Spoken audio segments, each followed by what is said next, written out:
Tech Sideline is presented by First Bank and Trust Company, the bank that puts you first.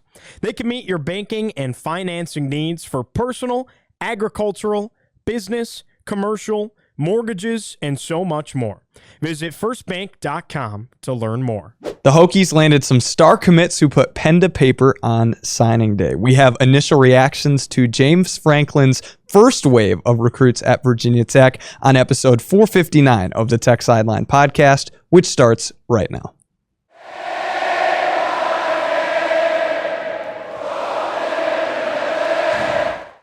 We're recording on Wednesday, December 3rd, 2025 from the Tech Solutions studio in the Virginia Tech Corporate Research Center. If you're new to the show, make sure to like this video, subscribe to the channel, and refer the show to a friend. I'm your host, Riley Klaus, and today to my left is lead analyst and columnist Chris Coleman. Across the way, our managing editor, David Cunningham. To my right, senior staff writer Andy Bitter, and producing the show behind the scenes, as always, is Mr. Nick Brown.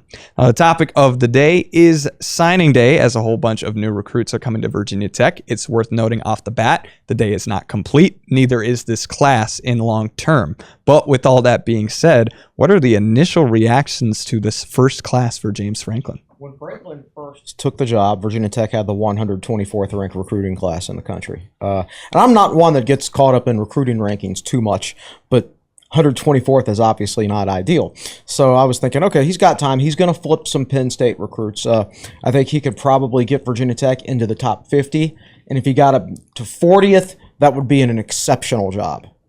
Well, now they're 22nd. And if they can flip Travis Johnson here later in the day, which by the time you watch this podcast, that will have already been decided, they could potentially finish in the top 20, which would be just insane. So my basic thought about the whole thing is, Penn State, what the hell were you thinking? It's true. I haven't seen a signing day around Virginia Tech with this much excitement in a while. I mean, they always try to pump up signing day, and even some of the classes, they were just sort of like, meh, classes. Like, it's excitement around the program, but like, this is legitimate excitement with the number of flips they've had lately. I mean, you look at Penn State's class from here to here, and Virginia Tech going the opposite way. I know that's real good for podcasts, hand motions on a podcast here, but I was, pointing the different directions that these two schools were going. It's amazing. I mean, if you're a Penn State fan, you just have to be in shambles right now. And the coaching situation now, I see report top level donors are really pushing for Terry Smith to be the head coach. It's like, you might not have any other options. Nobody else is taking this job. And if that's the case, who's going to sign with that program? Well, a couple guys did. Might be legends if they end up, staying and signing and be the guys that stuck it out. But in the meantime, Virginia Tech was the beneficiary of this. And it was, thinking about this is such a unique situation. This is the first year they've had the early signing day, December 3rd here, first week of December like this. So think about how tough it is for any coach that was hired recently to turn around in 2 days or whatever it is and have, reinforce their previous signing class or bring along recruits from their previous stop. It's a really tough turnaround to do. So Franklin, by having a couple weeks ahead of time, really was ahead of the curve and being able to do that. But then not only that, but, Virginia Tech hiring a coach who was fired previously in the year. So, he's coming off the street basically, but he has a whole signing class with him because he was a coach previously. Like, Pat Fitzgerald is not bringing, 11, 12, 13 recruits, whatever it is, with him from his previous stop. He didn't have a previous stop. So this is so unique to Virginia Tech and the Franklin hire in this spot. I don't know if you'll ever see another school benefit quite this much like the Hokies have on this particular signing class. Talk about a busy day. I was driving. I covered the men's basketball game in Columbia last night. Will Stewart went down. Will drove all the way down yesterday, and I think there were 2 or 3 commits in the car on the way down yesterday. And then I handled our signing day page the whole way back today while Will drove. So shout out to Will for driving. It's been a busy day, and the Hokies have flipped 5 guys. I mean, they have, or 4 guys. They've done a really good job of turning the page, and they flipped a bunch throughout the last week leading up to it. But I mean, 4 today, and they've added guys from all different backgrounds, all different shapes, sizes, a lot of 4-star talent, not necessarily unanimous, but but the turnaround has been just fantastic. I mean, you talk about a class, as Chris and Andy pointed out, that was really down kind of in the dumps. You're talking about a top 25, top 30 class now. I mean, there's a stat, and I wasn't at the press conference, but Andy handed me the sheet and says since 2014, James Franklin has signed 13 consecutive top 30 classes. I would assume that doesn't include this class, and that's his 14th consecutive one. I mean, that's a pretty impressive mark. I want to say, as a fan, the last time I was this excited as a fan about one recruiting class and just signing day in general. The last time I was this excited was the 2001 class. I was a senior in high school, and let me read off some of the names in that class. Obviously, Fred Lee was in that class from Pennsylvania. That was the Kevin Jones class. That was Kevin Jones and class. that was before this class. Right. The last time Virginia Tech had two top 10 kids from Pennsylvania. Right. D'Angelo Hall was in that class. Jeff King was in that class. Kevin Jones was in that class. Brian Randall was the #1 recruit in Virginia in that class. Cedric Humes was a 4-star guy, one of the top 10 recruits in Virginia. I believe Justin Hamilton was in that class, one of the top 10 recruits in Virginia. I mean, that class up and down was really, really good with a lot of big names in it. And I guess you were just about 13 months after playing for the national title game. Virginia Tech had a lot of momentum, and they were able to improve their recruiting from that. Virginia Tech doesn't have momentum right now from a wins standpoint. They didn't just play for a national championship. I mean, this is James Franklin and giving him the resources. And I always wondered what Virginia Tech basketball could do if they actually went out and tried, and Buzz Williams showed us. I've always wondered what Virginia Tech could do with an elite recruiter with top resources, and we're starting to get that answer. Yeah. The last time Virginia Tech had a group ranked this high, they're 22nd right now. Still waiting potentially on another addition to this 21st ranked group in 2013. I think I have that right. That was a class that had Kendall Fuller at the top, Wyatt Teller, Bucky Hodges, Chuck Clark. The top rated guys really panned out in that class. It'll be interesting to see how it goes here. Yeah, I mean, I think to Chris's point, you're seeing what Franklin's done most of this himself, but such a unique situation with him having two official visit weekends, the weekend of the Miami game, the weekend of the UVA game, to get all these guys on campus, because a lot of these guys have, surprisingly, they just, Chris, happen to have an open weekend for official visits. That Miami game, just magic. You had 20, 30 kids on campus. And there are a bunch of 2027 kids that were here too, but just being able to kind of finalize this class, I thought something I found interesting from Franklin's press conference earlier today was he's talking about, I don't know this current roster, but he knows a lot of these recruits because he's recruited these guys for 2 years plus. So he's familiar with a Terry Wiggins. He's familiar with maybe a T-Ron Richardson a little bit, more familiar with some of the Virginia Tech personnel. And so this is a good building block for him to start. And you're seeing what he's been able to do in just quick 2 weeks on campus. I mean, pretty impressive.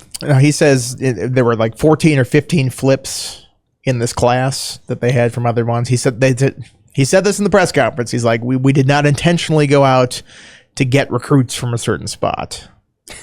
It just happened to be 11 from Penn State. I guess he's essentially saying that's the way the cookie crumbles. Is that what we're saying here?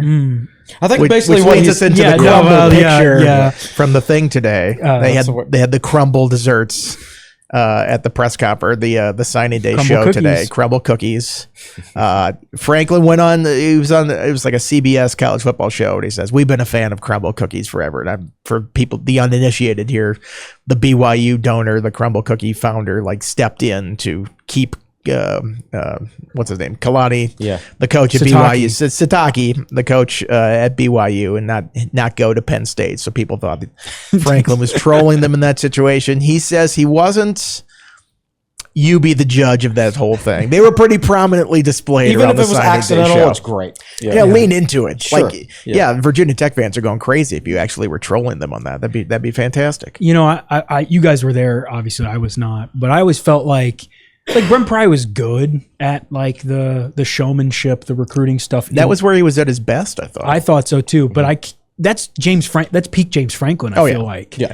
That's he invented that. Exactly. They did that back at Vanderbilt. Brent Pry, they did it at Penn State. Brent Pry took it here, and it's like, yeah, Brent Pry, I'm sure, was pretty good at it, but like, this is the guy at it. I mean, he's such an elite recruiter. He's doing the majority of this by himself. Like, there are some staff members, I'm sure, that have helped with some of these guys, and they kept basically everybody that was previously committed to Pry and his staff in the boat.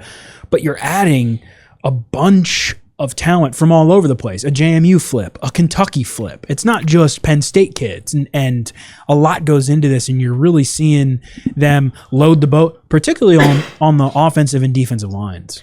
Right. We're eventually going to get into who all is involved in this class, but one more step in terms of, you mentioned it, David, he only had a few weeks here to really get everything in. How much sway will he have in the future of, we've seen his first class, that they could build something moving forward with James Franklin?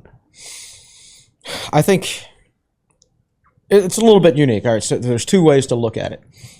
He doesn't have a complete staff, obviously, yet. So he's got, once he gets everybody here, you've got a chance to build momentum. Now, at the same time, you're recruiting against coachless Penn State. You're not going to be – Penn State, I assume, will hire a football coach at some point. Eventually, you would think. Maybe. Who knows? But let's assume that they do. So Penn State is going to be able to hit back next year, unlike this year, right? And Penn State is still going to recruit well. Probably not quite as well as they recruited under Franklin, but they still will recruit well. So I think it's a great, great sign, but you're also not going to have like a clean sweep of Penn State in future seasons, I don't think. But he's going to recruit very well here. Obviously, there's no question. Well, you think about it. You give them a full year to actually recruit players. You give them a little bit more of a proof of product when you're there. You give a coach who actually knows where the tight ends room is. You know, when he's showing recruits around the place, has a staff in place. All this will help. And I think, you look at how this class worked out. It's obviously there was an NIL component behind it that was good enough that all these recruits that were at Penn State previously didn't take offers somewhere else, that stuck true to their commitment with Franklin, at least in this whole thing. So I think it's encouraging for Virginia Tech in the future. I've always been a little skeptical of what the ceiling was on where Virginia Tech could recruit. People say, top 10, they got to get classes like that to compete for a national championship. And I didn't think it'd be possible at a place like this. I think with a recruiter like Franklin, and if there's enough NIL backing with it, suddenly now I think it's possible. I don't know if they actually pull it off, but I wouldn't rule it out in my mind that they could pull together a class like that if they had everything going in the right direction.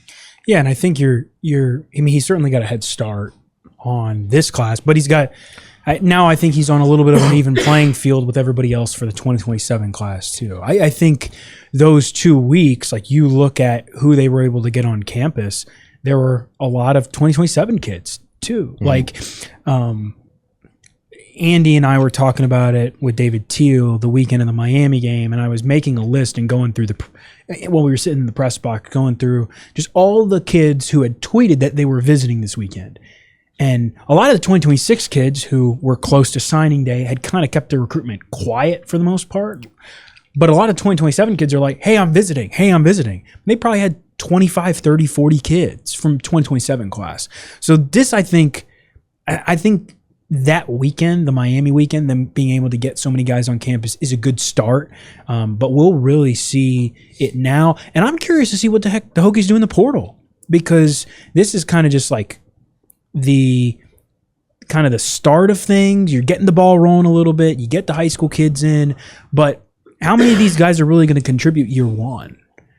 Most of the guys, I think, are probably going to come from the portal. You're probably going to go get a starting quarterback from the transfer portal, right? And we've got about a month to think about that because the portal doesn't open until January. That is, unless Penn State hires a coach and then, maybe some Penn State guys trickle over. But I think it'll be very interesting to just kind of see how the recruitment goes outside of a 2-week period where the Hokies are kind of sprinting to signing day. I think the timing on this is perfect. Franklin's an excellent recruiter no matter what, but he's also got the new car smell at Virginia Tech right now. Combine that with the fact that all the other schools in this region don't have a lot going for them right now. Mike Loxley's on his last legs at Maryland. Dave Doran's on his last legs at NC State, most likely. Shane's on the hot seat at South Carolina. UNC, who knows what they're doing? God knows what they're doing. Although on paper they've signed a good class this year, but he'll out recruit Tony Elliott head to head. So I just think it's wide open in his area, his region, that he has always dominated. He can dominate it even more now because of some of the situations at these other schools. Interesting. One interesting point I thought, Terry Wiggins, when he flipped, linebacker from Pennsylvania, correct? Yes, Coachville. He commented on whatever signing day show he was doing that on. He said it felt like Penn State 2.0, honestly. So yeah, I think Franklin can sell this place like that. I think similar vibe. He's obviously familiar with the region and the Mid-Atlantic and recruiting here. It seems like it's a pretty similar place that he's recruiting to. Maybe not as big, Penn State a little bit bigger of an athletic department there, Big Ten type school, but in the neighborhood at least. And this kind of felt like a continuation of what he was doing before. I don't think, James Franklin coming here is not just a jarring adjustment for this head coach or for this university. I feel like they kind of fit each other, and that's why this hire has made so much sense when they did it. Yeah, he's recruiting the same region. I think that's the biggest thing. Most of these guys from Pennsylvania, it's an area that the Hokies have gotten talent from over the years. But Chris, you and I were sitting in the office talking about it the other day about just going back and looking at Pennsylvania recruits. Hokies have gotten good talent, but not necessarily in bunches. Right. This year might be an anomaly. We'll see, but that's where his stomping grounds were for a decade, a dozen years, right? This is almost the same 6-hour radius. You overlaid them, the Virginia Tech to Penn State 6-hour radius. I mean, he's comfortable here. I think that's a really good point Andy made. He's comfortable in this spot, and I think you'll see him kind of continue to excel, especially like once he settles down into just being at Virginia Tech and what the Hokies have to offer. We'll have to see what he has in the future, but let's talk about this recruiting class. Who are the standout players fans need to know at this time? Oh, man. I was just thinking the other day how this guy named GMSA Hokie and I always do a top prospects article every August. It's going to be more difficult next year, I think, because there's going to be more talent in this program. There are a number of guys in this class I like very much for a number of different reasons. I really like the Mickens at running back. I think he's explosive. He can break tackles. I thought Thomas Wilder's senior film took a big step forward from his junior film, so I think his ranking is legitimate.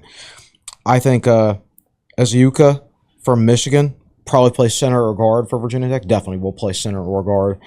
He's like a top-notch puller. He actually had a pick six in the state championship game the other day as a 320-pound defensive tackle to ice the game. It was very entertaining to watch him run it down the sideline for a touchdown. I think Wiggins is a top athlete. Like, he can really run. He's going to need a year to put on weight before he's ready to contribute. As of right now, he's Tech's highest-ranked commit, but he's probably not quite ready to see the field early unless he adds a lot of weight between now and the start of the season. But excellent long-term prospect. I don't want to leave anybody out. I really like Davion Brown, Fat Rat. Fat Rat. Yeah, he must have been a fat baby. What think an about some of these addition of names. names, like first names and nicknames: Messiah, Purgatory, Fat Rat, and T-Ron. If they'd have just signed Booby Feaster, we'd have been set. Right. Yeah. Do you think we address him as Fat Rat, Mr. Fat Rat? Mr. Fat Rat?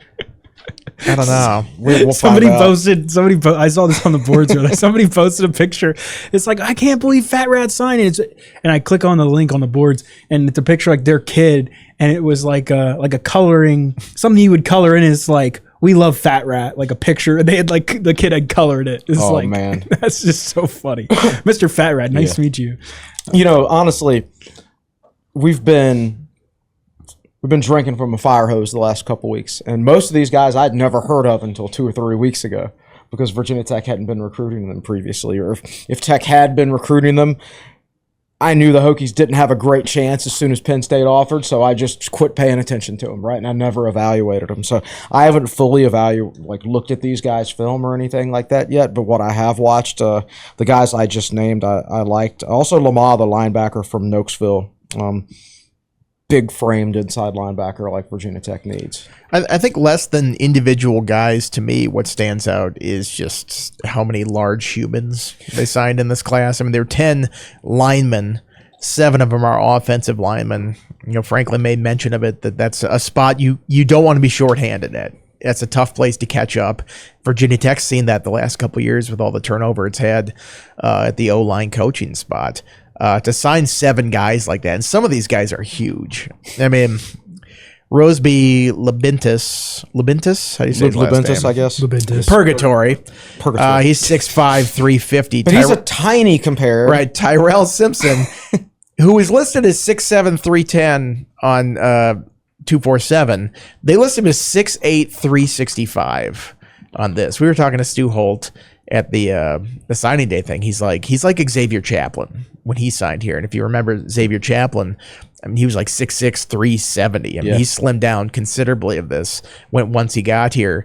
I mean, these are just enormous human beings. I mean, there aren't a lot of human beings that are just this big. What was the Seth Greenberg phrase? A mountain masquerading as a man. That was it. That kind of feels like these guys. And, you know, I'm not saying that Virginia Tech has been slight on the offensive line the last couple of years. They've had some big guys, but this feels like, you know, maybe a shift in, you know, the kind of size and athleticism perhaps that they could be recruiting up front. Yeah, the shortest guy they've recruited was Aziuka, who's 6'3", but he's a center. But he's 320. Right. You don't see 320-pound possible centers. It's one of those, like, we'll see how they develop over time. But, you know, walking through the airport, getting off the bus, they'll look a lot more impressive. Mm-hmm.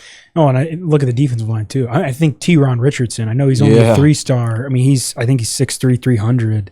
And he was an Oklahoma flip. Yeah, Yes. I mean, he's a guy who you wrote it in the commitment article for him. I mean, he's got offers from like Florida and Kentucky. He should and be in the top 10. He SEC schools, and he's only a 3-star.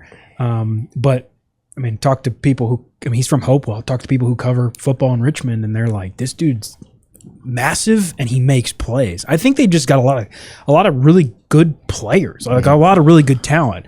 Who knows how many of these guys actually see like the field this year? But like even in the guys that aren't necessarily as highly rated, and I say highly rated by in terms of stars, like. Hokies got Will Love. He's the number 1 kicker in the class, right? He's John Love's brother. Like, I know that might fly under the radar a little bit, but like, you can never have too many good kickers. And Virginia Tech loves special teams. So I think there's this really good mix of a lot of good talent. And I think they did well complimenting, like bring in John Patrick Oates. He's a James Madison flip. He's from the Philadelphia area, a little bit under recruited. They're going to, I think, play him at linebacker. That's what they list him Did you as. see Catch today where Franklin said he didn't play linebacker until halfway through his senior year? Yeah. So his highlight film, which is insane, only started probably from like October of this year. Everybody's classes are filled up in the summer these days. Yeah. So if you're wondering why he wasn't highly recruited, well, that's why. If he'd been playing linebacker the previous season, he would have had more offers. But he's a guy that Franklin knows his coach really well and trusts. Those are the Pennsylvania connections. Yes, I mean, he's from outside exactly Philly. right. He was committed to Temple, flips to JMU, and then flips to Virginia Tech. I mean, I think there's it's tough because there are 22 guys, so it's hard to kind of like you kind of got to pick your themes a little bit. But like the offense, defensive line, but just like a lot of good talent, a lot of variety, and that's without mentioning Hoon, the quarterback from California, who. I mean, Hokies lost a quarterback and Bergeron, gained a quarterback in Hoon, and it seems like Franklin likes him. Is it Hoon or Hune? I've been saying Hune. Okay. Hune. We need to get in here and pronounce his name. I asked him about the quarterback. You know, is this indicative of a style of offense you want to play? And he gave a long, circuitous answer about that. The answer was not really. You know, you have to adapt to the kind of personnel that you have. But he did say that they want an emphasis on throwers. And they want to, it's easier to move the ball through the air 80 yards if you have a receiver make a play than a running back making a play like that. So that's probably music to Hokies fans' ears. Especially after coming the off last a game game. where they completed 4 of 16 passes. Hey, a better thrower, I think some Penn State fans might say. Has that been your aim at Penn State over the last couple of years? Because it hasn't quite looked like that. But, I perhaps a little bit of an idea of what kind of offense they want to run. I don't know. They didn't give too much of an idea of that. Yeah, they didn't. I don't think we can make too many guesses there until they get an offensive coordinator hired. But I think people are going to want to know which one of these guys can contribute as a true freshman, and that's so hard to predict right now because you don't know who's going to come in the transfer portal and all of that, And who's going to stay? Right. Exactly. There's so many unknowns, but I think Richardson is a prime candidate. He's a guy who could physically play as a true freshman defensive tackle, and Tech lost almost all their defensive tackles, so he could play a role. I think Mickens will be physically ready as well. Well, you mentioned one other thing. David mentioned Will Love. That was kind of a cool moment in the signing day show where John Love, his brother, who still has eligibility and I think is coming back next year, or plans to come back next year. He was the one who got to introduce him on the signing day show. So they get up there and John is like, "What's up, Will?" Will's like, "What's up, John?" Just like brothers doing that. And then, John started listing off the high school accolades and all the records that Will had broken. And at the end, Franklin's like, do you have anything to say to your parents? And John Love just, I don't know, the way he said that was like, "I feel like you guys did a pretty good job, huh?" Just very, very great delivery on that line there. I thought that was kind of a funny moment of that. Well, still plenty to talk about with this class, but first, a message from one of our sponsors at Tech Sideline. This episode of the Tech Sideline podcast is brought to you by the Hokie Way. The Hokie Way supports student athletes in leveraging their name, image, and likeness to amplify the mission of charitable organizations as a way to give back to the community. Your contributions to the Hokie Way support Hokies NIL and are tax deductible. Visit thehokieway.org to learn more. Well, let's continue with the discussion, and as been brought up today, there's been a lot of flips, and so a question I have here is, are there any surprises in this class that Virginia Tech was able to get, or hidden gems that fans should know about? I think we didn't know T-Ron was visiting until he visited. That was a pleasant surprise for me because he was a dude I really wanted to sign this past summer. Tyrell Grant was very interesting. He reaffirmed his commitment to Syracuse on Monday night. 1,000% committed to Syracuse on Monday night, and then he got flipped today to Virginia Tech. And it wasn't even like, "Hey, I'm committing to Virginia Tech." He signed. Just signed. He signed. Just like that, yeah. But there's nothing that really shocking here. I don't think. Well, who is the Sieg, the safety that they thought they might get? Thought they were getting. You maybe got a little intel. I've got some intel on that. He didn't even have West Virginia in his group of 5 finalists, and then all of a sudden last night, the predictions start coming in for him going to West Virginia. And what I've heard there is they lost out on 3 commits late, so they just decided to take all the money they were going to give to throw those 3 guys and give it all to Sieg. And it was enough money where if you're a high school player, you can't walk away from that. And Virginia Tech has more money than West Virginia, but Franklin has a strict wage structure for his team. And you can't break it, because if you break it for one guy, then all of a sudden T-Ron Richardson and Matthew Lamar and Marlon Bright, they're going to be like, "Why am I not getting that? You broke your structure for that guy, so then you got to start breaking your structure for everybody." So just like that, that's a couple extra portal guys that you can't get. Besides that, you lose control of your players before they even set foot on campus if you set off that bidding war.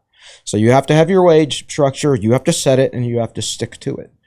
So that actually, don't like losing Sieg. I thought he was a heck of a prospect. But when I learned why Tech lost him and I heard Franklin's response to it, and I thought, wow, okay, this guy really knows what he's doing as far as managing a roster. It's amazing that we can just openly talk about this now. This is part of the strategy. Yeah. If we were talking about this, 5-10 years ago, it would be like, okay, well, they're going on probation.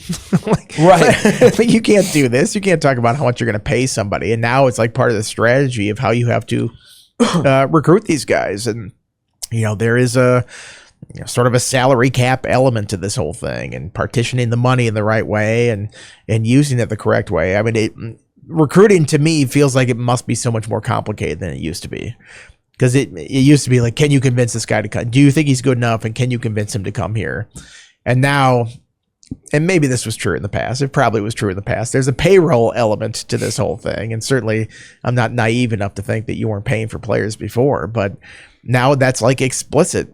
And that is probably in all the conversations that they have with these high school athletes is how much can I make on top of that? Are you a dynamic personality that can recruit me to this place? And is the money good enough to do it? Right. I mean, you got to have a coach that can handle both those things. It seems like Franklin's a guy that can do that. Right. Back then it was, some guys would get money. Now everybody's getting something. Even if you're like your smallest, lowest rated guy is going to get something from a rev share deal. You've got to figure out how as a coach how to divvy that up, or as a GM, as an athletic department, whatever. Did you do the Gerard Evans podcast with us, Andy? I did not. You did not. Well, he came up on our podcast and straight up said, Texas A&M offered me $250,000, but I told him I'd already committed to Virginia Tech. That was an interesting podcast. It was an interesting podcast. Actually, he straight up said and later, that on the podcast. he like described himself as like an elegant lady that was being. It was a strange. It's like I'm being pursued by other suitors and stuff. Right. It was bizarre. Riley, you asked about like some just interesting guys, under the radar guys. Like, it's funny because some guys you can find out more information about them than others. But like, Eziuka, who you mentioned, I believe he's the guy. He's a wrestler. Like, he's got a wrestling background. It's 6'3", 320. I'm pretty sure there's one of the. It's hard because they all run together. I think it's him. It's in. I know I wrote it in one of the commitment articles. I bet he's a monster in wrestling because he's got such a. He's got like a really wide base. Yeah, but it's interesting. Like Tyrell Grant, he was recruited by Army and Navy as a quarterback coming out of Nansman River.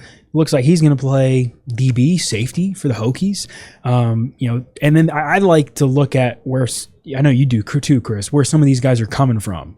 Gonzaga High School, St. Francis, like no DeMatha kids, but I mean, Trinity Episcopal. You're talking about good high schools where they're playing against really good talent week in, week out. Harrisburg's a powerhouse up in Pennsylvania. And the other Pennsylvania kid. There's another Pennsylvania kid I was thinking about. Oh, I've already forgotten. Yeah, I forget. But anyway, you're right. Some Green Run, obviously. They've been a dominant program in Virginia recently as well. I was right. Eziuka helped his high school win back-to-back state championships in wrestling. And think about that. He is 320. So, I mean, just a monster. He's definitely wrestling heavyweight. But you also, like, Riley, when you look at, like, some of these guys' lists of offers, when we're talking about plethoras of SEC schools, Colorado, North Carolina, like, you see LSU, Auburn, I mean, obviously Penn State, but like South Carolina, Syracuse, like these are guys who are getting recruited by a lot of the best Power 4 schools in the country. I mean, there's so many to name, but like this is quality talent, and the Hokies brought it in, and it's like they threw out a fishing net and just like reeled it in and got a bunch of them. That's basically how it feels. So they picked up a whole lot of additions, and as we've talked about, today is not over, as well as there's some players that in a couple months still may add on. But where we stand today, are there any positions or spots you still would like to see be added to this recruiting class? I was kind of hoping to get another defensive end, but at the same time, I think John Patrick Oates, they say linebacker. I think by that they mean edge linebacker, which is basically like a defensive end. That's the position he played in high school. So if you count him as that, then that means they got three edge guys, because Cameron Johnson as well. They retained him from the previous class. They do have 2 corners. You'd like to get one more safety, maybe, but they managed somehow, despite Franklin only being here for 3 weeks, to basically sign a recruiting class with at least one player in every position. Yeah. Almost, which is incredibly impressive. Yeah, well, and I want to find Doug Bowman's tweet from earlier.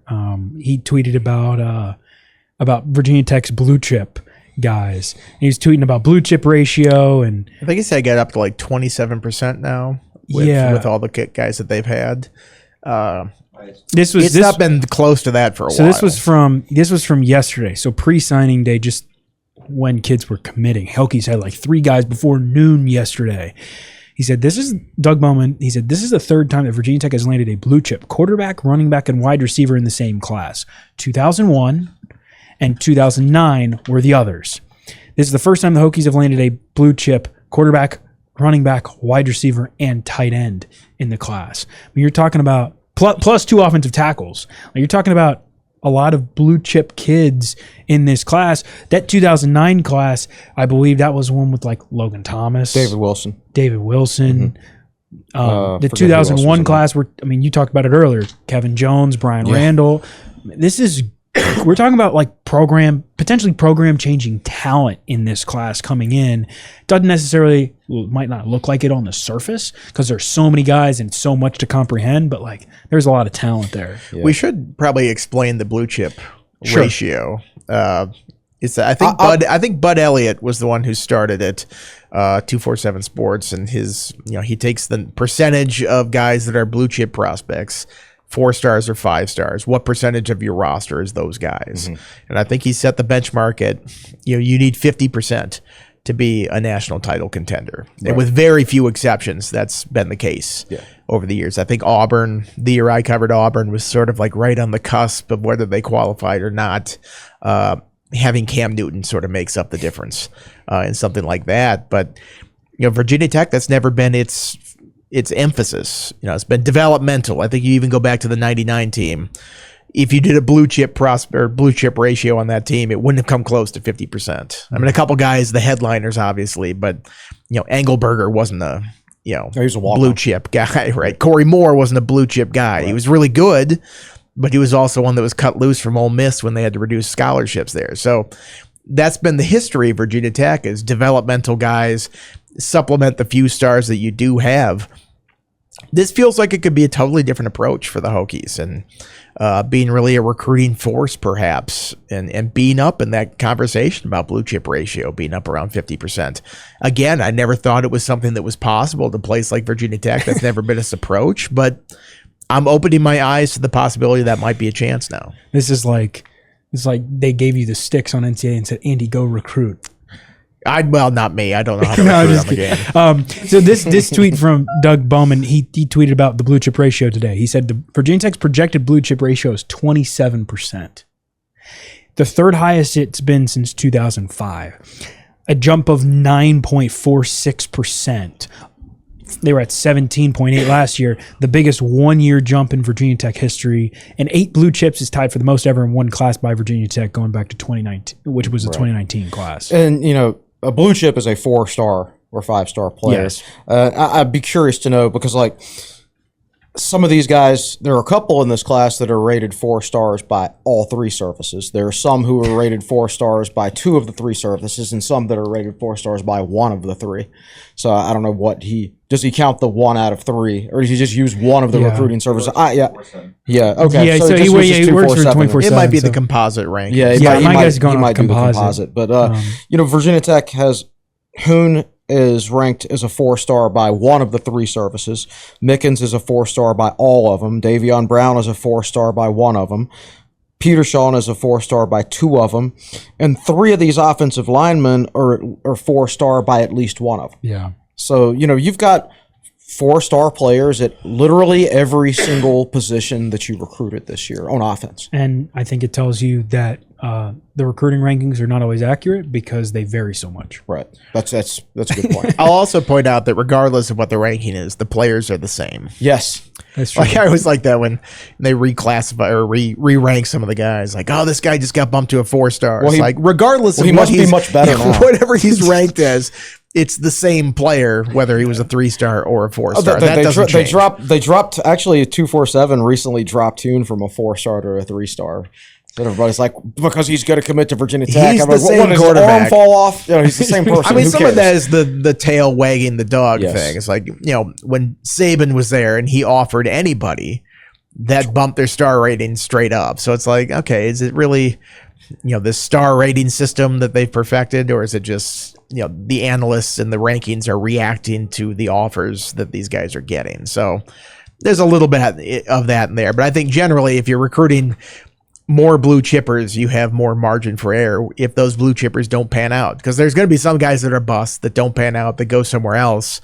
In the past, the key was always with schools like Alabama and LSU and Georgia. When one blue chipper would not work out, there was a blue chipper right behind them that would step into the situation. Whereas Virginia Tech, if you miss on one of those blue chip guys, your next guy is probably, not as well regarded. Not saying he's a bad player necessarily, but not maybe the same kind of ceiling that you have on that player. I do find it interesting. I think he mentioned it in your answer talking about Hoon. Like he went out and visited him in California, I think. It was a long answer, so he covered a lot on that one. Yeah. Went out and visited him maybe over the summer, like at one point. And this is a good example of, I think, of him taking advantage of just the pre-existing relationships he already had with kids in this class, right? Like he went out all the way out to California. You said he went to see him play. Yeah. Well, they did have a game at UCLA. That's true. That's true. But yeah, I found so I Maybe couldn't have spent more time preparing instead of recruiting. That wouldn't have happened. Yeah. I found the story when we were writing up an article on Hoon, but I couldn't find it now. But just about Franklin going out and seeing him play in person, right? I think this year's class and even next year's class a little bit, you'll see a lot of those pre-existing relationships because he's had a chance to go out and see some of these guys in person already. He's had a chance to connect with some of these high school coaches and get a really good feel for how good these guys are. And Hokies were able to kind of stack the deck late this time around. You look ahead to like that 2028 class. It'll be very interesting to see how the Hokies recruiting class grows from now over the next 2 years, because those will be like the first classes where he'll have an opportunity to really, those are the first time he's meeting these guys and interacting with these guys, having them on campus. It wasn't necessarily at Penn State. It was at Virginia Tech, if that makes sense. Mm-hmm. We've talked about a lot of strong players perhaps coming to Virginia Tech here. And so when looking at it, where do you see the biggest point of improvement from this class? I think he's going to emphasize up front. When you've got seven offensive linemen in a class, that was much needed. And some of those, of course, were holdovers from the previous staff. But, he went out and immediately got 2 defensive tackles and has added, the defensive end type, outside linebacker type, and John Patrick Oates. So the trenches are going to be more of an emphasis. Not that they weren't an emphasis before, but I think you're going to see a little bit more size up front on the offensive line as well. Yeah, and I think you needed that. You look at the departures that they've had and replacing all 5 offensive linemen this past year. Obviously not how you want to go into a season with a new O-line coach, is having to replace an entire starting lineup. You feel that further down the line too. It's like, okay, can you restock that room over and over? And that's a position that has attrition just from injuries. I mean, those guys get beat up over the course of the season. So I think you have to have healthy numbers in that situation. 7 in one class is as extreme as I've seen an offensive line addition group that they've had, like any place that I've been covering over the years. So I think that's definitely an emphasis. We'll be interested to see in future years how much they address that as well. I would actually do that more because I think evaluating offensive linemen is so difficult. I think now that you have 105 scholarships you can use instead of 85, if you think you're going to, in a normal year, you should take 5 offensive linemen, take 7. And if you take an extra 2 every year, only 50% of them work out. 4 years down the line, you've got 4 extra players, right? That's a huge deal. And that's a place where in the portal, offensive linemen are also more expensive.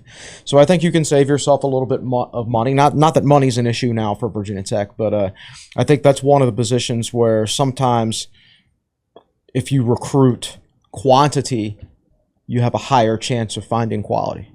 I'd be remiss if I didn't mention linebackers, because the Hokies added 2 really good ones in Wiggins and Lamar.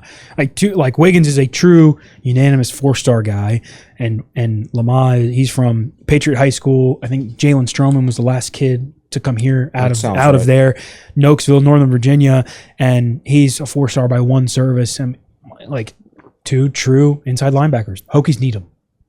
Well, let's close out this podcast with, are there any opinions in terms of the modern day calendar of how signing day works, how the future commits are going to be in a few months, and how the whole new process goes? Having signing day right now this week benefited Virginia Tech this year because they got their coach hired early, and Penn State still doesn't have a coach, right? Generally speaking, though, I still wish signing day was in February. I just think December, asking these guys to make a decision, like Virginia Tech was recruiting the Ford kid, defensive end, ended up signing with Penn State. Was really hoping Virginia Tech could sign him. Clearly, he really wanted to go to Penn State because he was one of their 2 signees today. But it wasn't fair to him to have to make a college decision right now, not knowing who the coaching staff's going to be at Penn State, or if he had come to Virginia Tech, not even knowing who his defensive line coach is going to be, right? And these guys get pressured into making these early decisions like this when they aren't even sure who their coaches are going to be. I think it'd be in everybody's best interest to just push it back. Did you get into early decision to Virginia Tech, David? I did. What month was that? It was early decision. I found out December 15th. So you didn't find out till that was back when it was like if I applied where it was early decision action. Maybe you can correct me. Is where if I got in, I had to go. Right. That is early decision. Early decision. Yeah. I don't know. I think they offer early action now. I think that's what I it's went called, early yeah. action, But myself. they didn't offer it then. Yeah, And so yeah. it was one of those things where like I had to go. It was a non-athlete. I made my decision after these guys have to make a decision these days, and they don't even know who their coaches are going to be, right? Like, what's the dang hurry, right? Just wait till February. If you think about it from like a high school senior's perspective of like, I mean, obviously they play a lot of their football season. Their football season's ending around now, but like, it's hard to think about where you want to go to college during the season. There's so much noise and whatnot, and then it's like quick turn on. Hey, boom! By the way, you got to make a decision now, Right. And there's so much pressure. And we going just into fired your cornerbacks coach. Yeah. Right. Well, they've put this thing at the dumbest possible time. Like, if you could pick a spot on the calendar, this is the dumbest time to have signing day. It would be the Wednesday of championship week, 2 days after many coaches are hiring and firing their coaches, or many schools are hiring and firing their coaches. It's insane to me that this was the compromise that they came up with. Like, middle of December is not ideal. There are some schools that are doing bowl game prep, and how do you do both of those at once? How do you prepare for a signing day and a championship game at the same time? How do you, if you're a player, how do you decide if your coach just got fired 2 days earlier, if you want to stay, or if somebody new got hired and you have to make a decision about where you want to go right away? I mean, I guess you could wait till February, but that's, are you going to have a spot later if you wait till February? I don't know what was wrong with later in December doing it then. I don't know what was wrong with February. I know they don't want to be traveling all of January. If you're going to do a true early signing day, do it in August. If your whole thing is these guys have decided before their senior year anyway, why are we continuing to recruit them the whole way? Then let those guys sign in August if they don't want to be recruited that time. And then, I don't know, there's an exit if their head coach gets fired or leaves or something like that. But doing it December 3rd, I mean, the football coaches decided this. This was the date they wanted on this thing, and it's absolutely insane to me. I don't know why they do it. Yeah, I agree. Yeah. But they're going to complain about everything. They'll go, oh, the transfer portal window's not in the right spot. Right.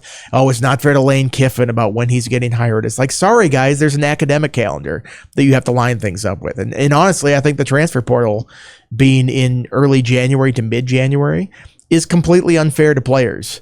That have to choose where their new school is going to be, like on the eve of the semester starting. In some places, the semester already has started. Mm-hmm. I don't know why they're doing it like this. I feel like they should have kept the transfer portal where it was, kept signing day where it was. Yeah. Well, that's just my rant. For all the updates, you can check out Tech Sideline for the newest information. Before we head out here, is there anything special that the fans should know is coming up on techsideline.com? Yeah. I'll have my signing day column tomorrow, or my column about signing day tomorrow. My normal Q&A on Friday. Andy's got a story coming on signing day. Yeah, I'm just still waiting for them to finalize some stuff and where they end up in the rankings and all this stuff. So we'll see. Yeah. More basketball, of course. Hokies got a big win down in South Carolina last night. But yeah, I mean, we'll keep you posted on this. And I need to talk with Chris, but I'm sure over the next couple of days we'll finalize our roster management page, filter all these new guys in, and just give you a sense of what the roster looks like going into the transfer portal window, because it's going to look brand new in a lot of aspects. We'll make sure to as well check out all of our social media for everything. And Nick, before we wrap up here, anything on the audio video side? Talking with Teal tomorrow. Oh yeah, Clap it up. Oh, live. clap it up. Yeah, live. He'll be In here studio. in person. Oh, which is, wow. He's gonna even stay. better. Okay. That's the best. Shout out the ACC 6-3 lead at the moment over the SEC. Yeah, take Won that. every close game. Don't mind the 3 that they lost. Don't look at those scores. Well, once again, make sure to check us out here on YouTube and all the other spots that you could imagine for social media updates. Well, thank you for watching this edition of the Tech Sideline podcast, episode 459. Make sure to like the video, subscribe to the channel, and share the show with a friend if you haven't already. For Chris Coleman, David Cunningham, Andy Bitter, and Nick Brown behind the scenes, I'm Riley Klaus saying so long for now.